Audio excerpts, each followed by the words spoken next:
Hello and welcome to today's broadcast.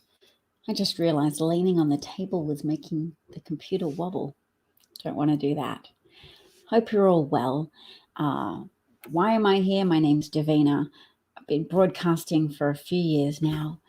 When Trump was a central feature of politics, I was trying to help people realize how dangerous he was. Now that he's not central to the political picture anymore, I'm still necessary to tell people how dangerous Republicans are who make use of Trump's methodology. Trump's a populist demagogue, which means, well, populists always offer scapegoats, not solutions. And politically speaking, the practice of scapegoating by people with high-profile, powerful platforms is really dangerous and can escalate into terrible outcomes, industrialized murder. That's what my family fell victim to during the era of Hitler. My great-grandparents were killed in Belzec, which is a death camp. They're Polish Jews who were carted away, and my grandmother managed to escape from a train on its way to Belzec. Her parents asked her to jump off the train and to try and make her way back to her sister and try and stay out of the clutches of the Nazis in that way. So my grandmother's sister didn't make it, but she did. Consequently, I'm here, and I've tried to put that familial experience with fascism to use in relation to the modern day iterations of fascism, namely populist Trump telling people, get on board, I've got some scapegoats. You're already familiar with them. You already have certain convictions about which minority groups you want to blame for your problems or for the country's problems as a whole, for a stagnant political system that doesn't seem to deliver as much as you want or need. And let's blame migrants, let's blame undocumented migrants, let's blame Black people, let's blame Mexicans. And validating people's worst convictions is a surefire way to weaponize tribalism at the expense of the country in general, even at the expense of Trump voters themselves. And we're watching now as many of them continue to put their own bodies on the line for loyalty to that cult of Trump, and that familiarity with grievance politicking, whereby you get a scapegoat and you hate the Democrats and you hate the migrants and you say, oh, they're lazy and they want things, but we're the real Americans who deserve them. We're the real right Christians, and the country's gone off the rails since Christianity was taken out of the schoolroom and we're all paying the price. Or you can be a libertarian style Trumpist who says, I'm not Christian, but I don't want to give to others. I don't believe in tax. Taxation is theft. I ride on roads that were created by magical unicorns. I go to hospitals that were created by magical unicorns. None of this relates to taxation, which again, I assert is theft, resulting in only riches to the thieves themselves, which is of course not true. Governments use tax as a collective way to pool our resources and organize things for everybody's benefit. And when the better organized that is, the better the outcomes are. And yes, Republicans try and make Democrats be the only ones to defend the model of a taxed collective economy and a collective society that pools some of its funds in order to make things that lift society as a whole. So I back away from the word socialism because it's associated with being a gateway drug to communism, which is that collective ideology taken too far, which is essentially a populist ideology, a way of trying to give people scapegoats of business owners and entrepreneurs. So a lot of migrants to the United States are naturally repulsed by any suggestion that a politician or a political group is communist or socialist because they have fled communism. Oh, Bob's here. Thanks for joining, Bob. And Bob says the NPR Trump interview was something else. He went on NPR? He must have, because I did see a tweet from the interviewer saying Trump had never agreed to do an interview, and now he had. So that's interesting, Bob. I'm so keen to find out what you heard on that interview. I do know that in Trump's most recent interview with Dan Ball on OAN, before any NPR interview, and he'd reiterated that he was vaccinated, he'd taken the booster, and he called out Republican politicians for their subterfuge in not admitting whether or not they'd taken the booster vaccine shot. And he called them cowards. And it's interesting because it's probably animosity towards Ron DeSantis, whom he rightly perceives as a rival for the Republican candidacy for president in 2024.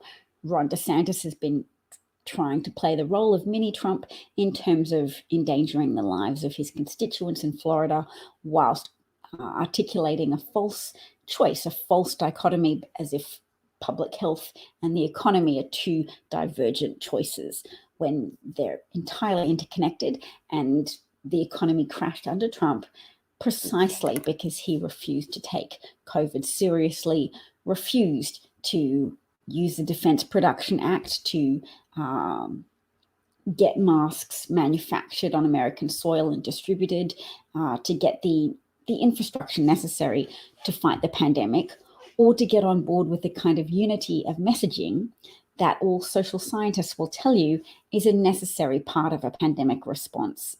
To get people to make the behavioral changes that are needed to contain and mitigate against a pandemic disease, you have to have consistency starting from the top and spreading out to as many influencers, politicians, media outlets as possible. The message has to be unified so people don't get split, confused, and easily fall prey to the do nothing urge, the don't rock the boat urge of why change what I'm doing. Trump diluted the mask message. Trump fought against masks and made it a point of political loyalty to himself to dismiss the significance of the pandemic and to dismiss COVID as a potential threat, which has kind of obscured the genocidal underpinnings of his pandemic lack of response, because initially the impoverished people of America bore the burden of COVID deaths most particularly. So people with less access to medical care, preventative care, people who were unable to work from home during the pandemic, people with front-facing essential worker jobs that are often relatively poorly paid and are therefore more likely to be disproportionately filled by people who are Black and brown-skinned, and people who have been victimized by racism for their entire lives, at structural levels, at social levels, and are consequently more likely to have comorbidities that would increase the likelihood that they might fall prey to severe COVID or a deadly case of COVID as well. So yes, initially it was obvious Black and brown people were hurting more, and that probably intensified the determination of many white Trump voters or libertarian Trump-leaning voters to refuse adamantly to take any steps to mitigate against COVID, to make any sacrifice in terms of wearing a face mask or social distancing or cooperating in any way, shape, or form with official measures. Oh, David Benjamin from Twitter. Hello. So you're the Lion of Judea account. Interesting. David, I saw you getting slammed the other day on Twitter because you made a suggestion about the contents of Merrick Garland's speech, and you said that you thought he was going to announce a special prosecutor. And he didn't. Merrick Garland reiterated his support for the investigations being conducted, that they would find people accountable or charge people who not only were present at the January 6th insurrection, but also people who worked behind the scenes, who were criminally responsible for instigating that violence. And it was important for Biden, for Merrick Garland to make that commitment in a public speech. I was satisfied with the commitments he made publicly.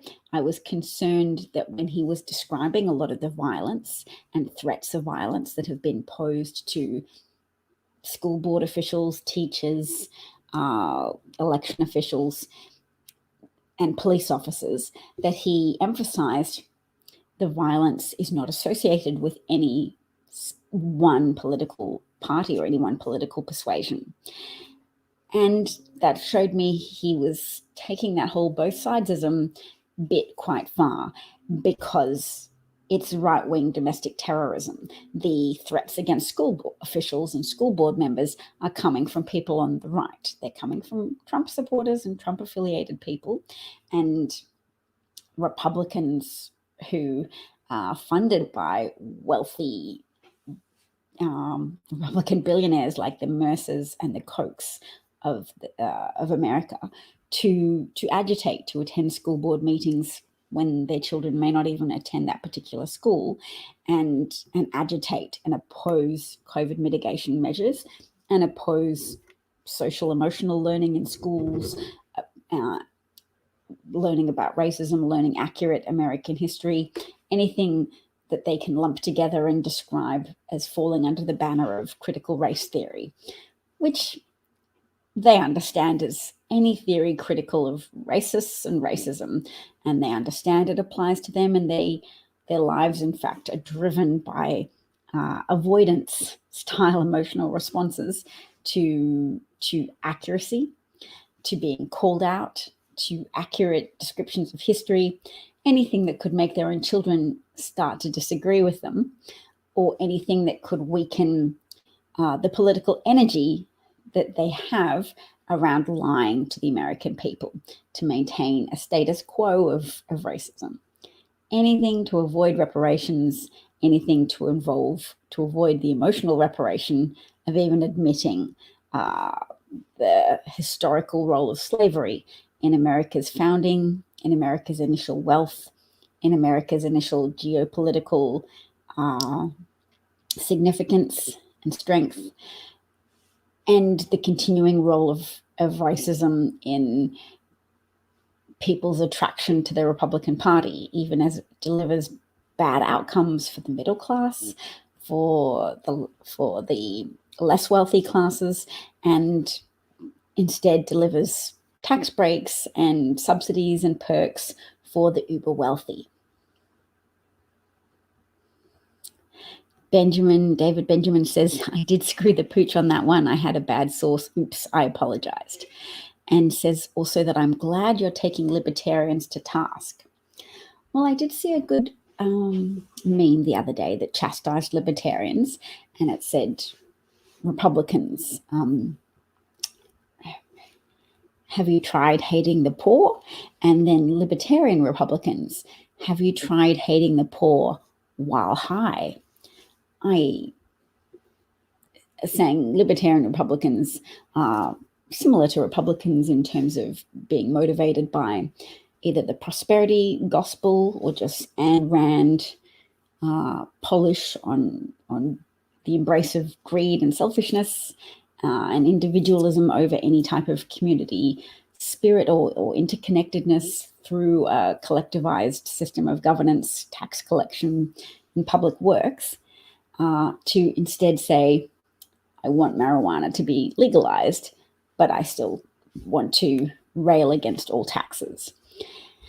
And look, I'm as big a fan as anyone of holding governments to account and demanding that taxpayer money be spent wisely and well as much as possible, and that people evaluate programs and schemes to make sure there's no unintended consequences, that pie in the sky intentions, do-gooder intentions aren't being pursued at the expense of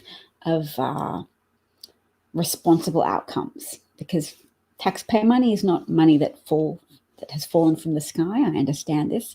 Democrats understand this, but Republicans are often so extreme in their opposition to all tax that they shunt Democrats themselves, with the help of the media, into having to defend taxes in the first place, thus unfairly characterizing Democrats as the pro-tax party and Republicans as the anti-tax party.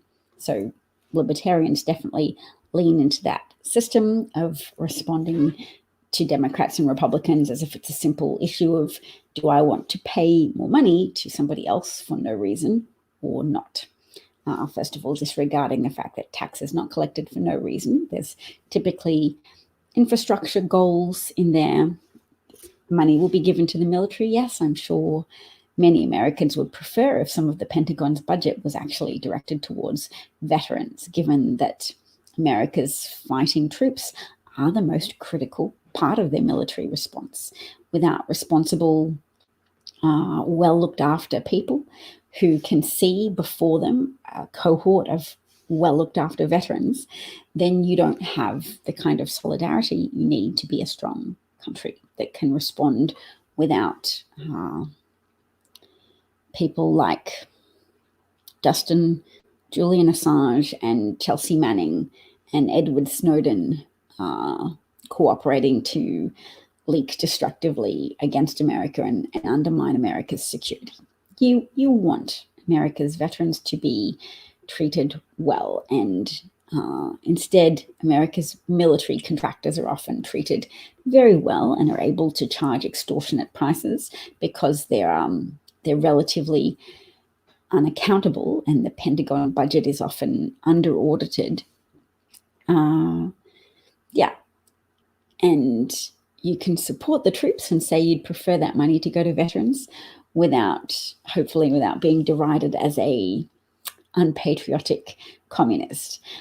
That's what a lot of populist, authoritarian, demagogic style leaders do.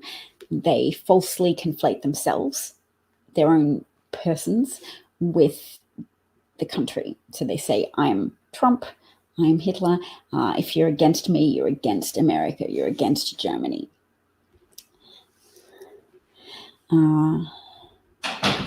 Bob is saying that the NPR interview with Trump was something else and that he hung up. Did he say anything interesting before he hung up, Bob? David says this is good stuff. Thank you.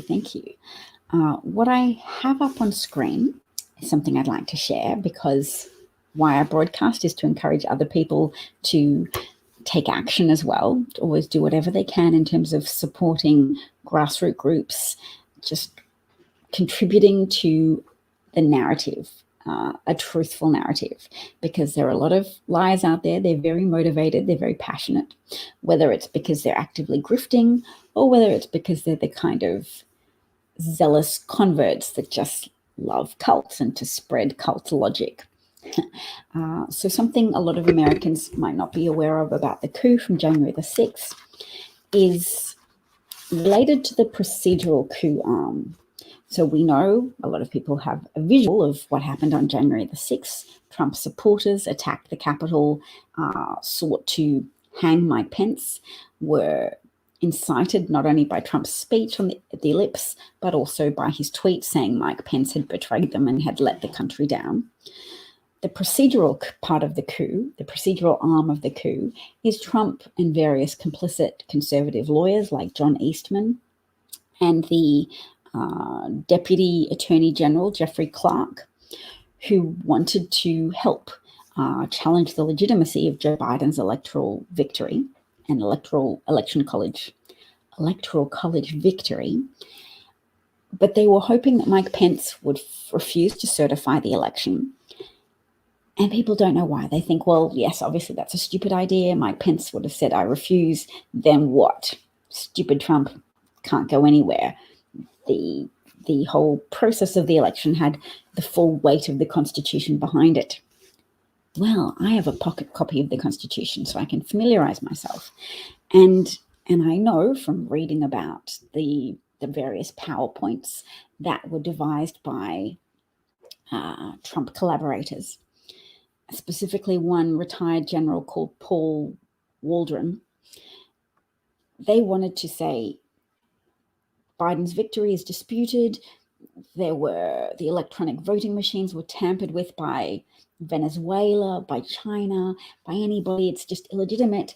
They wanted that say-so to be adopted broadly enough by Trump's followers, to be amplified in the media, but they wanted this outcome, which is the constitutional avenue of what to do when there's a contentious election. Now, every election is obviously contentious to different degrees. People will say, oh, the person I voted for didn't win. Clearly, what a tragedy. Somebody's stolen the election. Fruitcakes will always say that. Sometimes people will have stronger grounds than others. For example, in 2016, I, along with many other people, have noted and taken to heart all of the evidence that exists that Trump colluded with members of the Russian government. His campaign manager met with a known Russian intelligence official, Konstantin Kilimnik, delivered critical data from the Republican Party's data harvesting machinery on what voters were like in Wisconsin, Michigan, and Pennsylvania, the three battleground states whose voting outcomes was critical to Trump's Electoral College victory, that he could sneak through even whilst losing the popular vote by close to 3 million votes. So yes, Trump was helped to power and is beholden to Vladimir Putin for that particular election victory.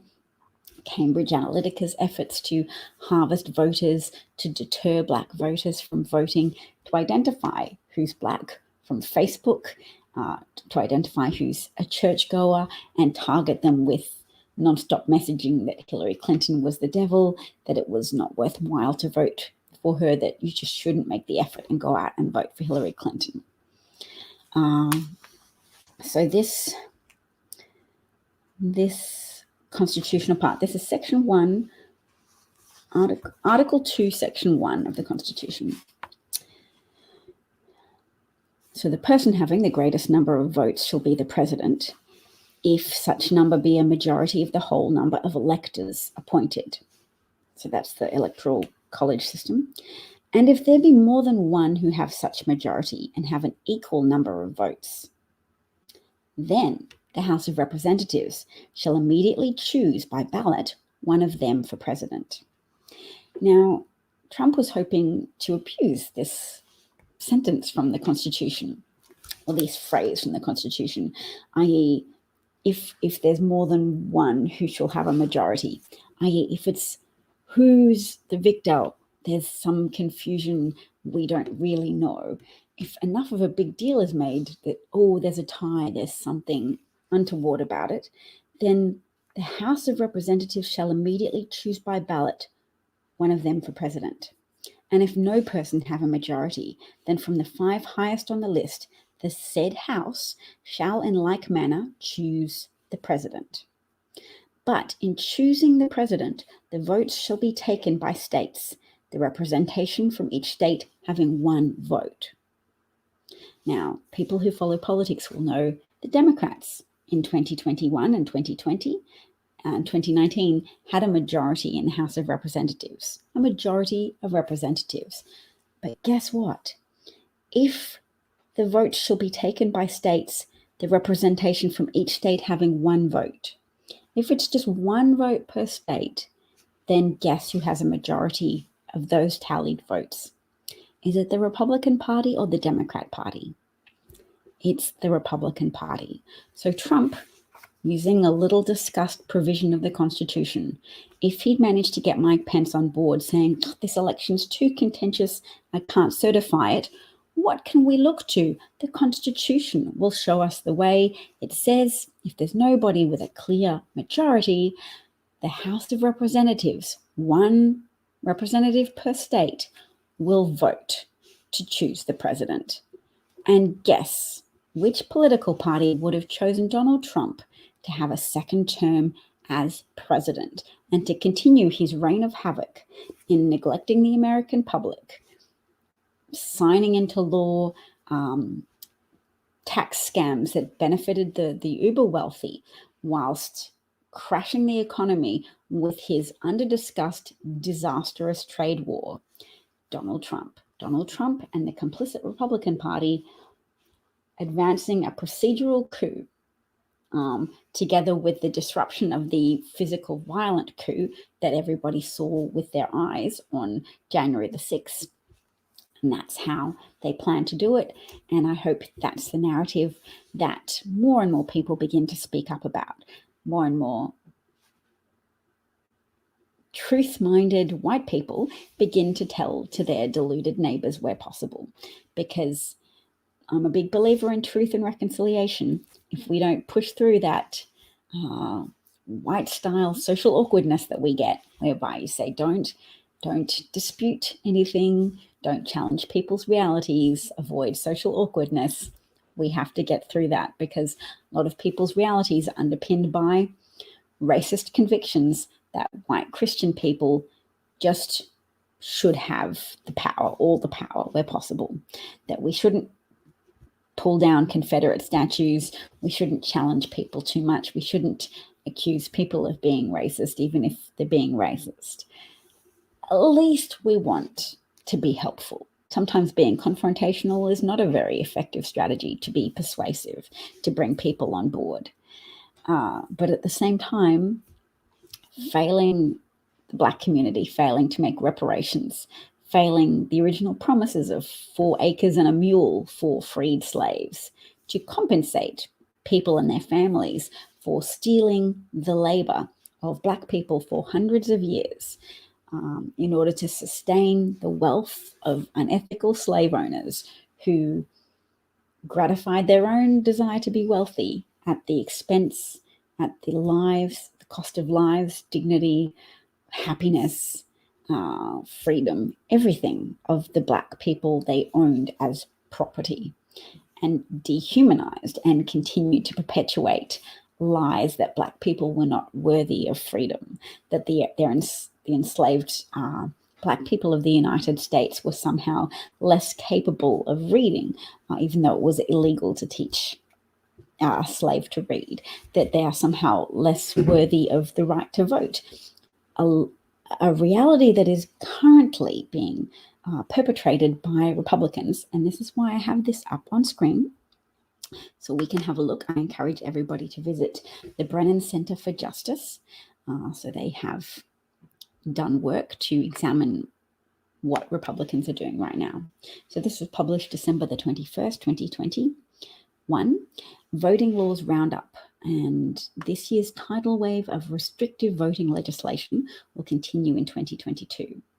We have to get this information to people so that we pump up the low morale of voters, and we don't let happen what often happens in midterms, which is Democrats congratulate themselves for having helped elect a Democratic president, and then get on board a negative bandwagon to say, why haven't you accomplished enough, President? Clearly you're a magical wizard person. Why haven't you fixed everything that's wrong with America? Why haven't you fixed what ails America? Well, here we go. No point just demonizing Republicans and then having a Madonna whore complex of saying, hate Republicans, why aren't Democrats instantly fixing everything?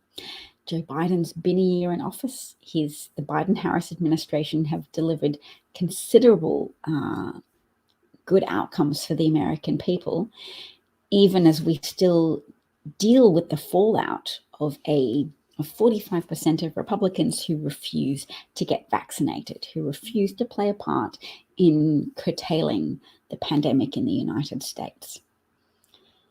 Yes, that is news Bob's bringing up, that the Ohio Supreme Court ruled against the Republicans' new voting maps because it was unduly gerrymandered in Republicans' favor. And it's not new to the United States. A lot of Republican politicians are in power in an undemocratic way and therefore can act with impunity. They are essentially unaccountable to voters because the voters didn't choose them. They got to choose, or their allies chose the voters for them and drew wiggly lines to make sure Republican voters were packed into a certain density that would guarantee Republican politicians a seat in office. So those unaccountable politicians are able to pass laws that displease a majority of voters. They're able to cut funding to schools. They're able to refuse federal aid that's targeted to expand Medicaid. They're able to do things that hurt the populations they represent, and to do so knowing that they only need to keep appealing to a minority of voters who have been corralled or gerrymandered, packed into these dense little pro-Republican districts in order to diminish the political power of the average American and only cater to the intense, irrational tribalism of various Republicans who consider Democrats to be evil and have been brainwashed into considering Democrats to be baby killers and lazy, anti-border, unprincipled people who would conspire to deprive the public of hydroxychloroquine or ivermectin. Look, I've seen a lot of people believe a lot of very irrational things rather than consent to take a vaccine and be part of the Biden-Harris administration's push to lift America out of the pandemic. All right, well, that's probably enough from me for today. Thank you so much to everybody who tuned in, and shout out to the people who I occupied a Twitter space with today, if they listen, which they probably won't. But thank you to Kenny and Tanisha and all the other people who were talking today about the Cabo Caucus. And that is a group of pundits and voting activists who went on holiday together to a Cabo destination, and who also being derogatory about Joe Biden's efforts to go to Georgia and do what he can in terms of being publicly supportive of the need to carve out a filibuster exemption to protect voting rights in light of the unified Republican attempt to restrict voting access, knowing that Black voters will be disproportionately harmed by all of the 153 different bills that are being passed and pushed by Republican legislatures around the country. Voting legislation that is typically crafted by people who belong to ALEC, which is the American Legislative Exchange Council. Look it up, ALEC. Joe Manchin's a member, Charles Koch is a member, Robert Mercer's a member. Powerful CEOs, billionaires, and some powerful obstructionist politicians like Manchin and Sinema are affiliated with ALEC, and ALEC's intention, anti-democratic ambition of making voting difficult and making voting more difficult in a way that targets traditionally Democratic voters who vote for the Democratic Party, as well as just voters who participate in a democracy. When you make voting more hard generally, then you're culling the votes in favor of the most fanatic voters, who often are irrational voters who aren't voting for the good of the public. They're voting for the preservation of a white dominant status quo. So I hope that makes sense to people listening. Feel free to write in or comment if you disagree or have additional data points to supplement the argument I'm making. And the argument I'm making is, white people, do your part. spread information, be as informative as you can, tell the story of how not only did Trump incite a violent insurrection, but Trump Republicans, which is most Republicans in office, are riding on the coattails of the lies that Trump used to whip his supporters up into a violent frenzy where possible. They're riding the coattails of that big lie to drive restrictive voting bills in multiple states. How many states is it in? If I scroll up here, between the 1st of January and December the 7th, 19 states passed 34 laws restricting access to voting. And more than 440 bills with provisions that restrict voting access have been introduced in 49 states in the 2021 legislative sessions. These numbers are extraordinary. State legislatures enacted far more restrictive voting laws in 2021 than in any year since the Brennan Center began tracking voting legislation in 2011. And that's because it's easy pickings to target a scapegoated, marginalized demographic group in America by making it more difficult for Black Americans to participate in democracy.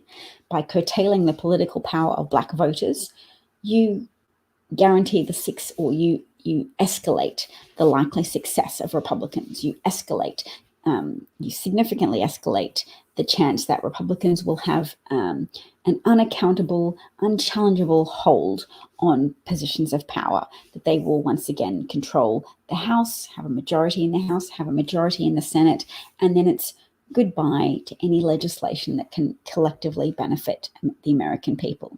It's goodbye to the Affordable Care Act. It's goodbye to voting by mail.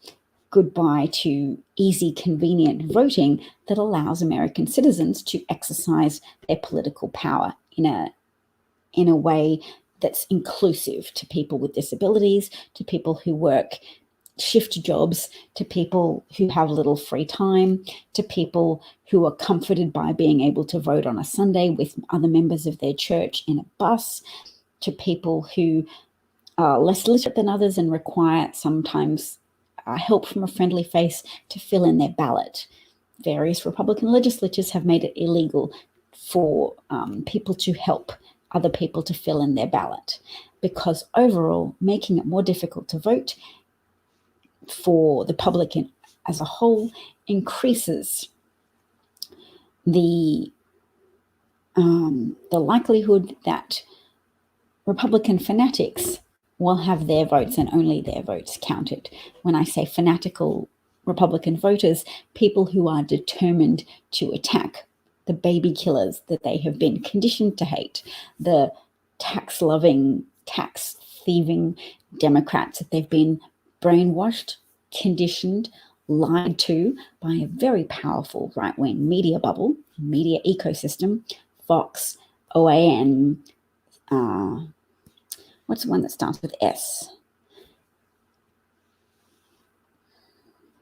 I want to say Seinfeld, but it's not Seinfeld. Oh, okay, let's go media, conservative, media, syndicated,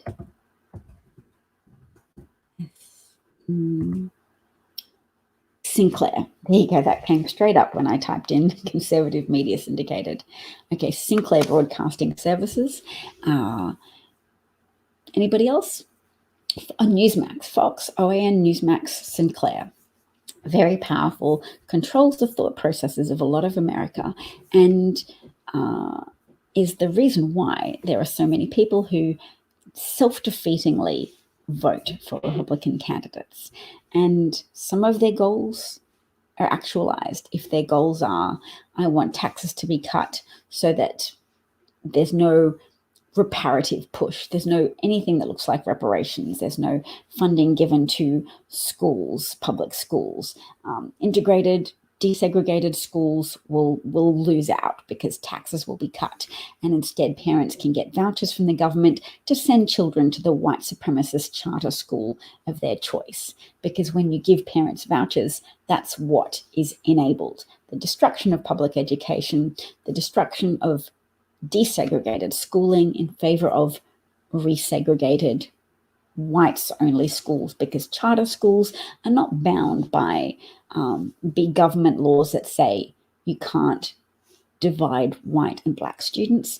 Charter schools can choose whatever students they like. So that's another outcome to remind people of. If you just let Republicans gain access to power, they sabotage public services, they sabotage school funding, they attack unions, they make working conditions more difficult so that people are stuck more in a rat race where they can't even afford to engage with the news or to enhance their own understanding of civics and how government works, because they're so stuck in a rat race to keep their heads above water in a system where public services are continually being eroded and underfunded by Republicans in power who've slashed taxes without having any compensatory mechanism for providing services that people living in a wealthy country like America need to have for maintenance of those first world conditions. Republicans always push for things that create more third world conditions in the United States. Thanks for listening and take care. Talk to you soon. Oh, and feel free to write to me. My DMs are open for people who follow me, and I don't have any objection to constructive DMs of people telling me things they think are interesting. I welcome such comments, and if anybody ever wants to collaborate, I'm also very happy to work with collaborators. Good collaborators, not Nazi collaborators, obviously. Thank you.